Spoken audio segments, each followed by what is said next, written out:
ചാണക്യനീതി. ഉള്ളടക്കം: മുഖവുര, അദ്ധ്യായം 1 മുതൽ അദ്ധ്യായം 17 വരെ. മുഖവുര: ചന്ദ്രഗുപ്ത മൗര്യനെ ഭാരതത്തിൻ്റെ ചക്രവർത്തി സ്ഥാനം നേടിക്കൊടുത്ത കുശാഗ്രബുദ്ധിയായ ഒരു വൃദ്ധ ബ്രാഹ്മണൻ എന്ന നിലക്കാണ് ചാണക്യനെ ഇന്ന് പലരും അറിയുന്നത്. എന്നാൽ ചാണക്യൻ അതിലുപരി ഒരു മഹാപണ്ഡിതനും ധീഷണാശാലിയും നീതി നിപുണനുമായ രാഷ്ട്രതന്ത്രജ്ഞനായിരുന്നു.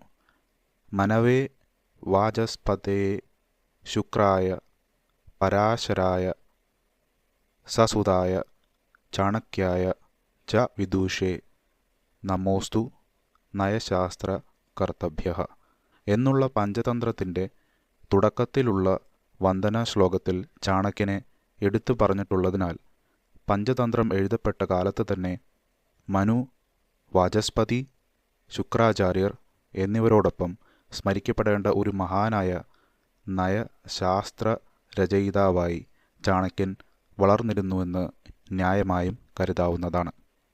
കൗടില്യൻ എന്ന പേരിലും അറിയപ്പെട്ടിരുന്ന ചാണക്യൻ്റെ ഇന്ന് ലഭ്യമായിട്ടുള്ള കൃതികൾ അർത്ഥശാസ്ത്രം, ചാണക്യനീതിശാസ്ത്രം എന്നിവയാണ്. അതിൽ അർത്ഥശാസ്ത്രം സഹസ്രാബ്ദങ്ങൾ കഴിഞ്ഞിട്ടും കുറേയൊക്കെ നഷ്ടപ്പെടാതെയും മാറ്റമില്ലാതെയും നമുക്ക് ലഭിച്ചിട്ടുണ്ട്. അത് ഗണപതി ശാസ്ത്രി തുടങ്ങിയ പണ്ഡിതന്മാർ പരിശോധിച്ച് സാക്ഷ്യപ്പെടുത്തിയിട്ടുമുണ്ട്. എന്നാൽ ചാണക്യൻ്റെ നീതിശാസ്ത്രത്തിന് ഇന്ന് ലഭ്യമായ പാഠഭേദങ്ങൾക്ക് കണക്കില്ല.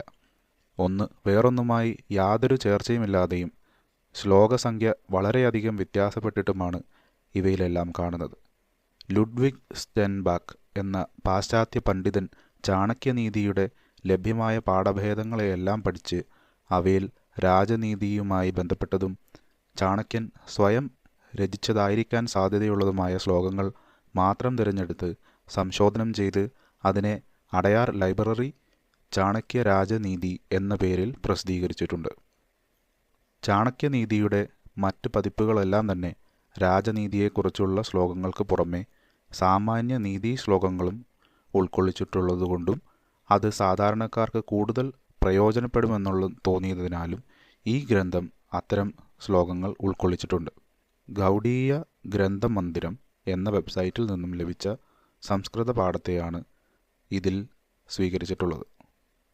സ്ത്രീകളെയും ശൂദ്രന്മാരെയും പൊതുവെ നിന്ദിച്ചുകൊണ്ടുള്ളതായ ശ്ലോകങ്ങൾ നീതി നിപുണനും ജിതേന്ദ്രിയനും സമഗ്രമായ ഒരു ജീവിത വീക്ഷണവുമുണ്ടായിരുന്നതുമായ ചാണക്യൻ്റെ മേൽ കെട്ടിവെക്കുന്നത് അനീതിയാകുമെന്ന് തോന്നുന്നു.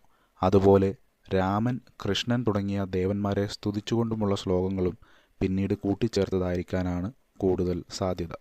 എന്നാലും മേൽപ്പറഞ്ഞ ഗൗഡീയ ഗ്രന്ഥമന്ദിരം പതിപ്പിലെ പാഠത്തെ തൽക്കാലം അതുപോലെ ഇതിൽ നൽകുകയാണ് ചെയ്തിട്ടുള്ളത്.